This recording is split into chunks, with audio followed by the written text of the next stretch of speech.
அனைவருக்கும் வணக்கம். இன்றைக்கு உலகத்தில் இருக்கும் அனைத்து அன்னையருக்கும் அன்னையர் தின நல்வாழ்த்துக்களை நான் தெரிவிச்சுக்கிறேன். ஒரு உயிரை உருவாக்கி அந்த உயிருக்காக கடைசி வரைக்கும் ஒரு தெய்வமாக இருந்து காப்பாத்துறது ஒவ்வொரு வீட்லயும் அன்னை தான். நம் கடவுளை எல்லா இடத்துலையும் பார்க்க முடியாது.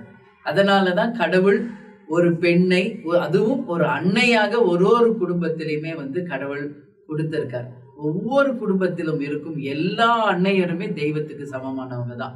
அந்த உயிரை உருவாக்குவது மட்டும் இல்லை, அவர்களுக்காக தன் வாழ்க்கையை ஒரு மெழுகுவர்த்தி மாதிரி தனக்காக வாழாமல் தன் பிள்ளைகளுக்காகவே வாழ்ந்து தன் குடும்பத்திற்காக அர்ப்பணிக்கும் உயர்ந்த ஒரு கடவுளால் படைக்கப்பட்ட ஒருத்தங்க இருக்காங்கன்னா அது அம்மா தான். எனவே அம்மா அப்படின்ற வார்த்தையே இன்னைக்கு எல்லாருக்குமே ஒரு தெய்வத்திற்கு சமமான அந்த வார்த்தை.